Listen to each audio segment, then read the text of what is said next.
भिक्षुओं, मैं अच्छे आचरण को ही सबसे उच्च मानता हूं। यदि जंगल में आग लग जाए तो उसे बढ़ने के लिए वो अपने मार्ग के सभी पौधों और वृक्षों को खाती।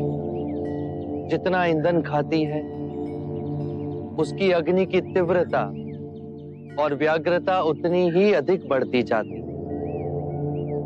उसी प्रकार दुष्ट प्रवृत्तियां, क्रोध, चिंता, लोभ, भय तब तक ही बलवान रहेंगी जब तक हम उसे ईंधन देते रहेंगे।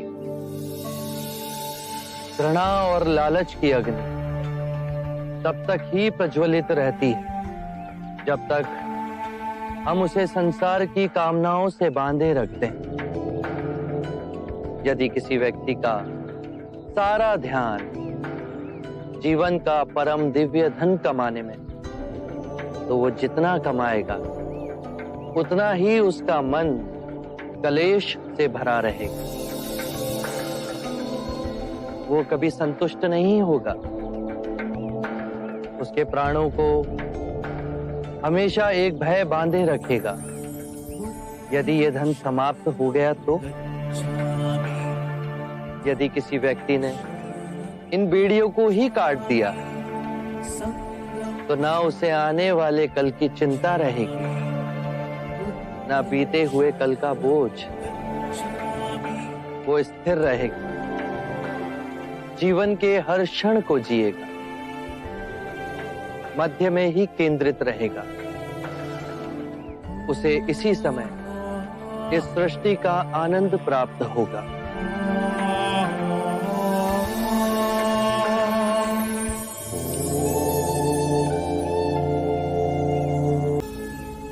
यदि कोई भी व्यक्ति एक बार किसी भी सिद्धांत को पकड़ लेता है तो सर्वप्रथम वो अपनी स्वतंत्रता खो देता है। वो रूढ़िवादी होता जाता है। उसे लगता है कि जो उसका सिद्धांत है वही सही है।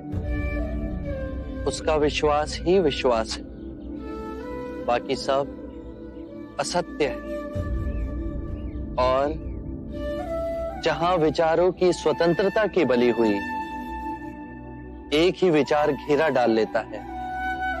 मनुष्य और संकीर्ण होता जाता है और यहीं से संघर्ष और द्वंद्व की शुरुआत होती है। किसी भी बात का विश्वास अविश्वास का भी विश्वास मोह में डालता है। विचारों में बहुत शक्ति है। वो अपनी पकड़ जड़ तक बना लेते हैं और उनसे आसक्ति आत्मिक मार्ग की सबसे बड़ी बाधा है। यदि उसमें उलझे तो परम ज्ञान का द्वार कभी नहीं खुलेगा। यदि आपकी शिक्षा का कोई पालन करता है तो क्या वो भी बंधनों में बंध जाता है? मैं अपने अनुभव की बात कहता हूं। मेरा मार्ग ना सिद्धांत है, ना ही दर्शन शास्त्र, केवल शुद्ध अनुभव है, परम सत्य का अनुभव।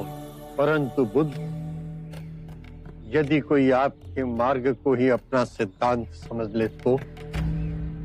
मेरा मार्ग अभ्यास का है। उसे ना तो किसी स्थूल पदार्थ की तरह पकड़ा जा सकता है, ना ही उसे पूजनीय बनाया जा सकता है।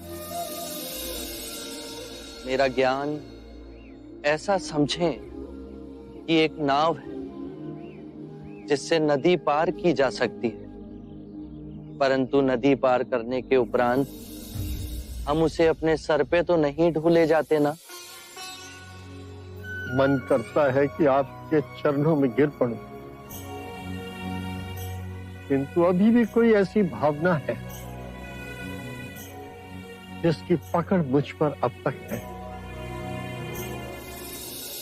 3 तरह की भावनाएं होती हैं, सुखद, दुखद और तटस्थ।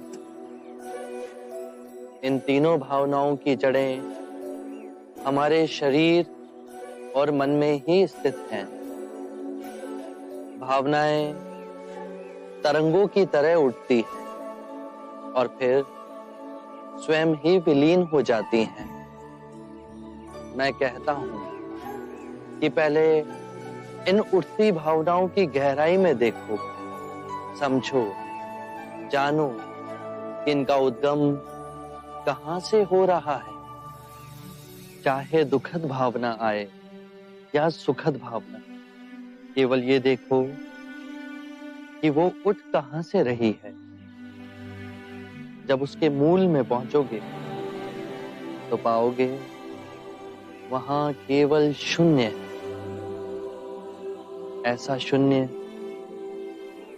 जैसे नीला आकाश। वो शून्य तो है, परंतु सबको अपने अंदर समेटे हुए है, एक चादर की तरह। बस अभ्यास करो, धीरे धीरे अभ्यास करते करते ये पाओगे कि लहरें उठना बंद हो गई। परम शांति की जो झील हमारे अंतर में है, वो तो विचलित ही नहीं हो रही। फिर और गहरे में जाओगे तो पाओगे कि भूल कहां कर रहे थे। जो नश्वर है उसे अविनाशनीय समझ बैठे थे। अज्ञान ही सभी विषमताओं की जड़ है। मैं केवल ध्यान की बात कहता हूं।